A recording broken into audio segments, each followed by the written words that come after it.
Asthma comes from the right heart problem and is curable, absolutely curable. For asthma, you have to do the mantra of Sri Rama and Sita.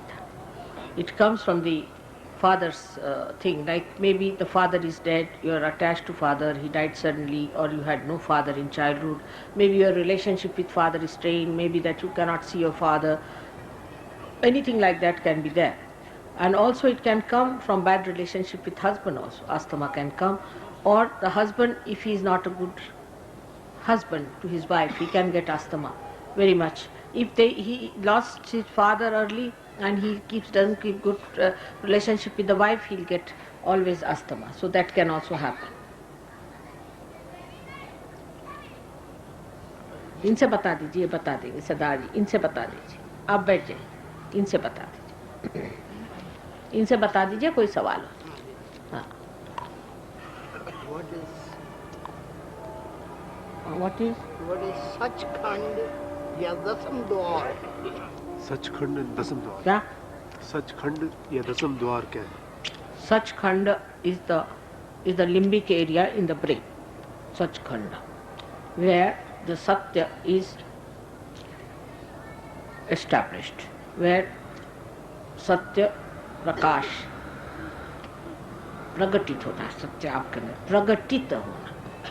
तो शब्द जो है प्रगटित का मतलब ये होता है कि आपके चेतना में महसूस होता है। ये नहीं कि आपको कोई लेक्चर मारे और कहे ये सत्य है वो सत्य है, लेकिन जब आपके ब्रेन के अंदर जो जगह है जिसे लिम्बिक एरिया कहते हैं, जिसे सहस्त्रार कहते हैं, वो सतखंड है, वो खुली जगह है, उसके चारों तरफ 1000 नाड़ियां, और जिस वक़्त कुंडलिनी जा करके उस खंड में पहुंचती है तब आपको सत्य मालूम होता है।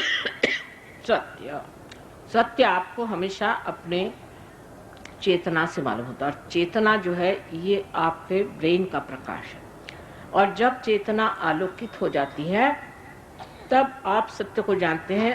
तो ये विराट जो है, विराट माने जो सब दूर फैला हुआ परमात्मा है, उस परमात्मा की जागृति से आप अपने अंदर उस सत्य को जानते हैं। यानी कैसे? जैसे आपकी कुंडलिनी जागृत हो गई और कुंडलिनी यहाँ से निकल आई, आप सहयोग में हो गई, तब उस वक्त क्या होता है कि आपको कोई भी सत्य जानना है। समझ लीजिए किसी ने कहा कि नानक साहब झूठ बोलते हैं, समझ लीजिए किसी ने ऐसी गंदी बात कही थी, आप कहना वाइब्रेशन से पूछो, आप पूछो नानक साहब सच थे कि नहीं, वैसा हाथ करते साथ उनके पूछेंगे नानक क्या अवतार थे, धड़ धड़ हाथ में, नानक क्या परमात्मा थे, धड़ धड़ धड़ धड़ हाथ में सर। तो आप मान जाते हैं भगवान है। सिर्फ जबानी जमा खर्च नहीं रह जाता, जब सतखंड अपना खुलता है तब आदमी जबानी जमा खर्च या दिमागी जमा खर्च नहीं रहता है, ये काम होने लग जाता है। आप देखने लग जाते हैं कि साक्षात हाथ में जो है आपको पता हो जाता है कि हाँ ये बात सही कि वो बात सही। जैसे कि एक कंप्यूटर है आपका ब्रेन, और ये जब मेन से लग जाता है, जब योग घटित होता है, जब अपने को आपा चीन लेते हैं जब आप, तब वो चीनने में क्या होता है कि वो आपा का प्रकाश आपको उससे मिला देता है, और जब उससे मिला देता है तो आप सब जान सकते हैं अपने हाथ पर सही क्या है और गलत क्या है। तो सतखंड जो है वो ये शक्ति है जिसको महालक्ष्मी की शक्ति कहते हैं, जिससे आदमी सत्य को जानता है। इसके अलावा और 2 शक्तियां हैं हमारे अंदर आत्मा की जो प्रकटित होती है, जिसे हम कहते हैं चित्त शक्ति। चित्त शक्ति से हमारे चित्त का जो आवरण है वो सारा आलोकित हो जाता है, चित्त। और उस चित्त में आप बैठे बैठे अगर हम ऐसे यहाँ करें, कुछ पूछे नहीं, कुछ भी न पूछे, विशुद्धि चक्र से आप अगर पूछें तो आपको सत्य मालूम होगा, लेकिन आप बस ऐसे हाथ करके बैठे और आप सिर्फ विचार करें इसी के बारे में, आपको फौरन उसके बारे में पता हो जाएगा। ये तो हो गया सत्य के दर्शन। और दूसरा ये कि दूसरा आदमी आपके पास बैठा हुआ है और बस आपके एकदम से महसूस हुआ कि भाई इससे तो बड़ी गर्मी आ रही, एकदम से गरम गरम हो रहा है, तो क्या हुआ कि आप सामूहिक चेतना में जागृत हो गए। तो सामूहिक चेतना जो है ये चित्त का लक्षण है। चित्त जो है सारे दूर वही एकदम आलोकित होता है, और हृदय का लक्षण है आप आनंद में आ जाते हैं। ये तीनों चीज होती हैं। लेकिन सबसे पहले कुंडलिनी सचखंड में पहुंचती है और इसको दशम द्वार कहते हैं, जो ब्रह्मरंध्र है। उससे जब कुंडलिनी पार कर देती है तब आपके हाथ में ये सूक्ष्म शक्ति, जिसे कि कहते हैं परमात्मा की रूह, जो सारे रूहानी फैली हुई है, वो आपके पहली मर्तबा हाथ में लगती कि ये रूह है। ठीक है। लेकिन ये जमानी जमात खर्च नहीं होता है, असल में कुंडलिनी का उठना होता है। कहे नानक बिन आपा चीन्हे मिटे न ब्रह्म की काई। तो आपा को पहले चीन लीजिए। अब इसका गाना गाने से नहीं होगा, कहने से नहीं होगा, लेक्चर देने से नहीं होगा, ये कुंडलिनी का जागरण होना चाहिए। बात सही है ना? यथार्थ जो है असलियत को पाना चाहिए। What is schizophrenia comes through attack from the negative source. जैसे किसी ने आपको काली विद्या कर दी, आप अगर गलत गुरु के सामने आपने मत्था टिकाया, गलत चीजों के सामने, मत्था बड़ी भारी चीज है, सबसे बड़ी चीज मत्था है। यहाँ एकादश रुद्र, यहाँ पे 11 रुद्र की शक्तियां हैं अपने माथे पर। इसको किसी के सामने झुकाना ही नहीं चाहिए। मत्थे को सामने झुकाना चाहिए उसके कि जहाँ झुकाने लायक हो, नहीं तो बेकार में हर एक के पैर पे आना। मेरे सामने भी झुकाने की जरूरत नहीं, जब तक आपको पार नहीं किया। आप काहे को मेरे पैर पे आ रहे हैं? मैंने आपको क्या दिया? मैं 100 बार कहती मेरे पैर मत छू। उल्टे मुझे नुकसान होता है, मुझे तकलीफ हो जाती गलत आदमी पैर छू ले तो आपको चाहिए कि आप अपना माथा जो है यहाँ का उसी के सामने झुकाइए, जो सच गुरु। पर आजकल तो ऐसे ऐसे झूठे निकल आए। आप ठीक है आप कहीं जाते हैं गुरुद्वारे में, तो हमको चाहिए ग्रंथ साहब के सामने मत्था टिकाएं, क्योंकि ग्रंथ साहब असलियत चीज है। बाकी हम इसके भी पैर छो, उसके भी पैर छो, ये गलत बात है। उससे अभी आप गुरुद्वारे में जाकर के भी पकड़ सकते हैं, क्योंकि आपने गलत काम कर लिया। जब गुरु ग्रंथ साहब है तो उसके आगे कोई गुरु है ही नहीं, उसके आगे किसी को भी गुरु मान लेना, ये गलत बात है। वही है, गुरु ग्रंथ साहब आपको ले दिया, उसके सामने मत्था टिकाओ, बस। उससे आगे कुछ। मत्था माने क्या? मत्था टिकाने का मतलब होता है सरेंडर करना। ये नहीं कि गुरु ग्रंथ साहब आप अखंड पाठ कर रहे हैं, इसे क्या मतलब हो? उन्होंने जो कहा है कि ईड़ा पिंगला सुषमन नाड़ी दे, उस नाड़ी के अंदर से कुंडलिनी का जागरण होकर यहाँ पर शून्य शिखर में आ करके जब तक वो टूटता नहीं तब तक कुछ भी नहीं हुआ है। तो तब तक सिर्फ सरेंडर्ड में रहना चाहिए। मत्था टिकाने का मतलब ये होता है। और भी मैली विद्या लोग करते हैं, उससे भी हो सकता है। कभी कभी वीकनेस हो, कोई आपकी बचपन की वीकनेस हो, कोई आपको ऐसे शौक बैठ जाए, तब भी ये भूत प्रेत आपके अंदर घुस सकते हैं, उससे भी हो सकता है। लेकिन इसके लिए आपको किसी भी ऐसे आदमी के पास जाने पे, तांत्रिक मांत्रिक ये सब गंदे लोग होते हैं। जो इसके निकालने वाला अगर आपसे पैसा लेता है तो ऐसे आदमी के पास नहीं जाना चाहिए, क्योंकि निकाल के दूसरा वोट डाल देता है। जिसका आदमी का आपके पैसे में इंटरेस्ट है, ऐसे आदमी के पास आपको नहीं जाना चाहिए।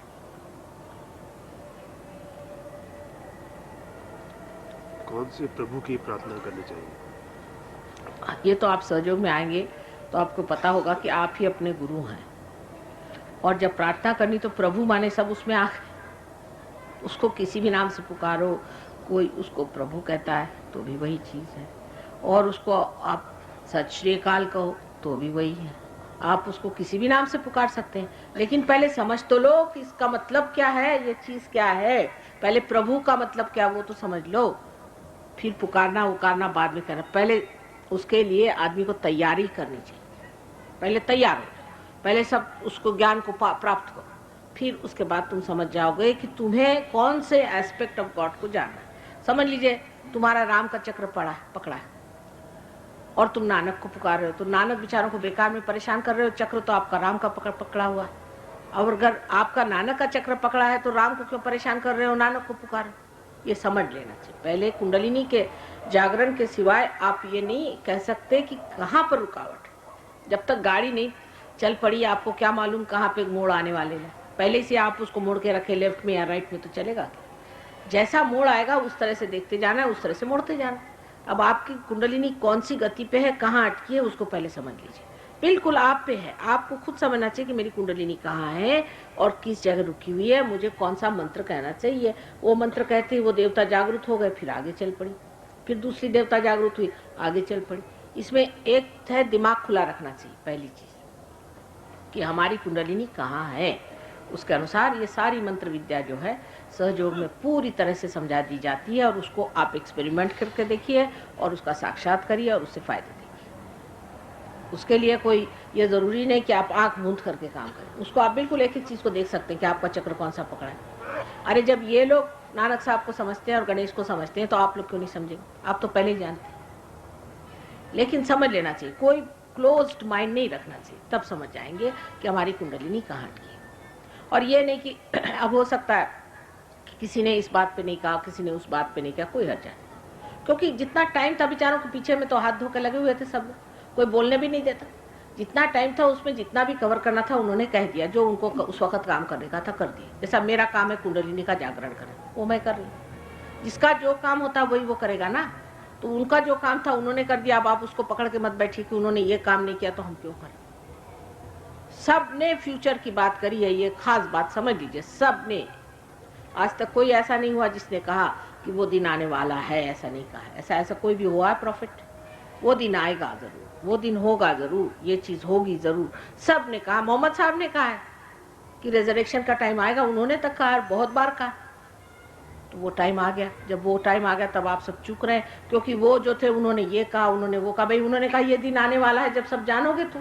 क्या नानक साहब ने कहा नहीं? बिल्कुल कहा है कि जब वो दिन आएगा तब तुम लोग जानोगे खुद, सब ने कहा है।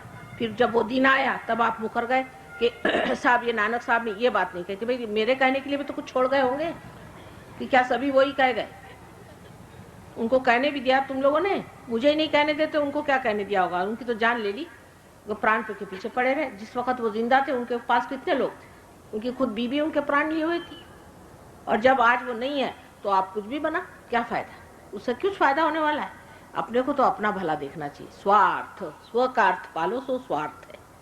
बड़ा अच्छा शब्द बनाया है, स्वार्थ। स्व का अर्थ जब नहीं जाना तो स्वार्थ क्या हो? सब कह गए, शिवाजी महाराज कह गए कि स्व का तंत्र खोजने का दिन आएगा। ज्ञानेश्वर जी कह गए कि पसायदान में उन्होंने कहा कि ऐसा ऐसा दिन आएगा जब तुम अपने तंत्र को जानोगे, स्व को तंत्र जानो, तब ऐसा होगा, तब ब्रह्म का एकत्व आपको मालूम होगा, सबकी चीज समझ में आएगी, निराकार साकार का मेल तुमको समझ में आएगा। ये सब कह गए।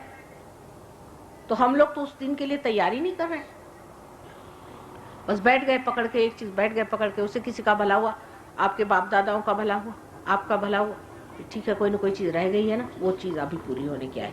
उन्होंने कुछ कम नहीं करा, उन्होंने बहुत कुछ किया, लेकिन उसका एक अंतिम समय आ जाता है जबकि सब चीज समेटी जाती।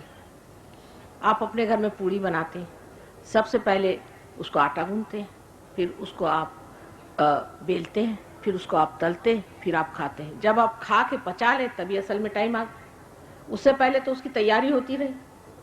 अब आप कहें कि नहीं साहब पूड़ी का मतलब तो यह है कि आटा गूंथना, पूड़ी का मतलब यह है कि तलना, और आप खाने के लिए तैयार नहीं हो। तो आटा गूंदने पे आप बैठे हो, खाने को तो तैयार हो जाओ, पूड़ी बन गई, आप खाओ और मजा उठाओ, ये चीज आ गई तो तब खाते क्यों नहीं? समझे ना बात? यही इंसान की गलती है और इस गलती की वजह से पिछड़ा हुआ है, बहुत पिछड़ा हुआ है। आदमी को समझना चाहिए कि अब पूड़ी खाने का समय आ गया, माँ ने खाना बना दिया, भूख को तो खा लो, सीधा हिसाब। हाँ बेटे, भगवान का एक विशेष चिन्मय रूप का दर्शन कैसे? क्या करें? विशेष चिन्मय रूप का दर्शन कैसे हो सकता है? ये सब आइडियाज अभी आप अलग रखिए। अच्छा, सबसे पहले जो सर्वव्यापी ब्रह्म शक्ति है उसको आप जानिए, उसको आप पालें। अब आपका चिन्मय का आइडिया क्या है, आप चिन्मय रूप क्या समझते हैं, ये तो आपका दिमागी जमा खर्च है, आपने कुछ कहीं पढ़ा होगा, उससे नहीं। कुछ भी पढ़ा हो, मैं तो कहती सीधा हिसाब है, किसी ने कुछ भी कहा हो, आपसे क्या मतलब, आपने तो देखा नहीं। तो आपको हम कह रहे हैं कि पहले जो सर्वव्यापी शक्ति उसको पहले पालें, पहले उसको पाने के बाद धीरे धीरे सब बातें आपको समझ में आ जाएगी। पहले उस चीज को पालो, पहले वो सूक्ष्म चीज को पहले होने दो, अपने अंदर में घटित होने दो। ये कुंडलिनी के सिवा तो होता नहीं, ये तो सभी कह गए। कुंडलिनी का जागरण होकर के उसको पहले पालो, उसके बाद धीरे धीरे धीरे धीरे सारी बात आपको समझ में आ जाएगी। जैसे ही आप कमरे में आते हैं धीरे धीरे एक एक प्रकाश खुलता है, फिर उसके दालन खुलते हैं, एक एक आप देखते हैं। पहले अंदर तो आ जाओ, एकदम आगे की बात क्यों बताऊं, हो गया? पहले अंदर आ जाओ, समझदारी इसमें कि पहले अंदर आ जाओ, पहले पार हो जाओ। पार होते ही कोई तुम बड़े अवधूत नहीं हो जाओगे, क्योंकि उतनी शक्ति चाहिए, अवधूत होने की भी शक्ति चाहिए ना। धीरे धीरे शक्ति बनती जाएगी, आप उस तरह के बन जाएंगे, तब आप उसको उठा सकेंगे। इतना बोझा आप उठा पाएंगे, उस सत्य को आप जान पाएंगे। अरे बहुत सी बातें तो अभी बताई नहीं मैंने, मारे डर के, अगर बताऊंगी तो अभी आप उल्टे कूदने लग जाएंगे। इसलिए धीरे धीरे चलो।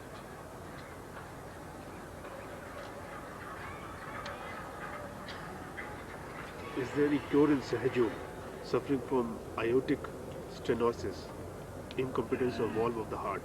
Huh? Incompetence of the wall of the heart. Who is the person who has incompetence of the wall of the heart? Are you a vegetarian? Are you a vegetarian? Yes, ma'am. Is automatically it will come with vegetarianism. Absolutely. It's lethargic heart. Alright? So we'll tell you what is to be done, how to cure it. It is absolutely curable. Huh? But you will have to eat proteins. Even if you don't eat to use non-vegetarian food, you will have to take to protein food and give up carbohydrates. Then only it will work out. But you have to be careful to eat more proteins. The rest of it we'll see.